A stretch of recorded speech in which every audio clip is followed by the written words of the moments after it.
Hi hello ನಮಸ್ಕಾರ and welcome back to my channel. Wild card ಆಗಿ ಭರ್ಜರಿಯಾಗಿ entry ಕೊಟ್ಟಿರುವಂಥ ಶೋಭಾ ಶೆಟ್ಟಿ ಅವರ ಬಗ್ಗೆ ತುಂಬ ಜನಕ್ಕೆ ಗೊತ್ತಿಲ್ಲ ಅನಿಸುತ್ತೆ. ಆದರೆ ಈ ಕನ್ನಡ ಸೀಸನ್ 10 ಶುರುವಾದಾಗ ಮತ್ತು ತೆಲುಗುನಲ್ಲಿ ಬಿಗ್ ಬಾಸ್ ಸೀಸನ್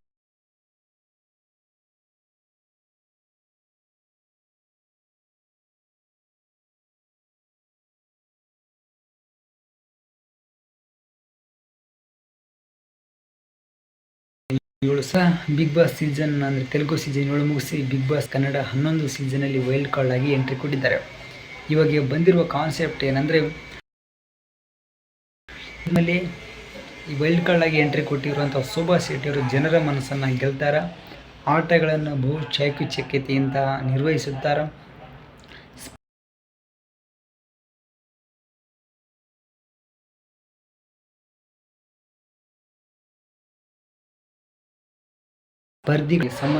ಏನು ಗೊಂದಲ ಇರ್ತದೋ ಸಾಮಾನ್ಯವಾಗಿ ಎಲ್ಲರ ತಲೆಯಲ್ಲಿ ಕೂಡ ಹುಟ್ಕೊಂಡಿರುವಂಥ ಪ್ರಶ್ನೆಗಳು.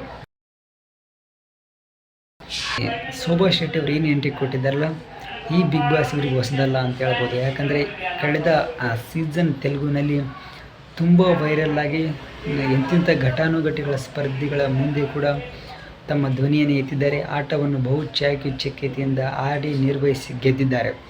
ಆದರೆ ಕಪ್ಪನ್ನು ಗೆಲ್ಲದೇ ಇರ್ಬೋದು.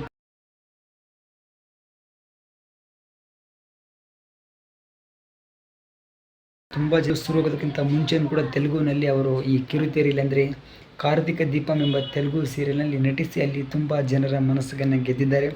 ಅಲ್ಲಿ ಕೂಡ ತುಂಬ ಹೆಚ್ಚು ಅಭಿಮಾನಿಗಳನ್ನು ಪಡೆದುಕೊಂಡಿದ್ದಾರೆ.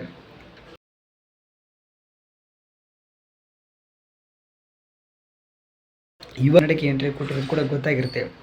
ಆ ಅಭಿಮಾನಿಗಳು ಕೂಡ ಇಲ್ಲಿ ಬಂದು ಊಟ ಮಾಡು ಅಥವಾ ಒಂದು ಸಪೋರ್ಟನ್ನು ಕೂಡ ಇವರಿಗೆ ಸಿಗುತ್ತೆ. ಅಂದರೆ ಕನ್ನಡದಲ್ಲಿ ತೆಲುಗುದು ಎರಡೂ ಭಾಷೆಯ ಜನರ ಅಭಿಮಾನಿಗಳಿಂದ ಸಪೋರ್ಟ್ ಸಿಕ್ಕರೆ ಶೋಭಾ ಶೆಟ್ಟಿ ಅವರಿನ್ನೂ ತುಂಬ ಸ್ಟ್ರಾಂಗ್ ಆಗಿ ಆಟ ಆಡೋದಕ್ಕೆ ಸಾಧ್ಯ ಅಂತ ನನ್ನ ಅಭಿಪ್ರಾಯ.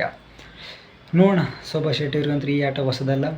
ಆದರೆ ಮನೆಯವರನ್ನು ಮುಂದೆ ಘಟಾನುಘಟಿಗಳ ಮುಂದೆ ಅಂದರೆ ತ್ರಿವಿಕ್ರಮ್ ಆಗಿರ್ಬೋದು, ಮಂಜೂರಾಗಿರ್ಬೋದು, ಭವ್ಯಗೌಡ ಅವರಾಗಿರ್ಬೋದು, ಇನ್ನು ತುಂಬ ಅನೇಕ ಘಟಾನುಘಟಿಗಳ ಸ್ಪರ್ಧಿಗಳಿದ್ದಾರೆ. ಇವರನ್ನೆಲ್ಲ ಕೂಡ ಎದುರಿಸಿ ಗೆಲ್ತಾರೆ ಅನ್ನೋದು ತುಂಬ ಬಹುದೊಡ್ಡದಾಗಿ ಕಾಡ್ತಿರುವಂಥ ಒಂದು ಪ್ರಶ್ನೆಯಾಗಿದೆ. ಮುಂದೆ ನೋಡೋಣ, ಕಾದು ನೋಡೋಣ.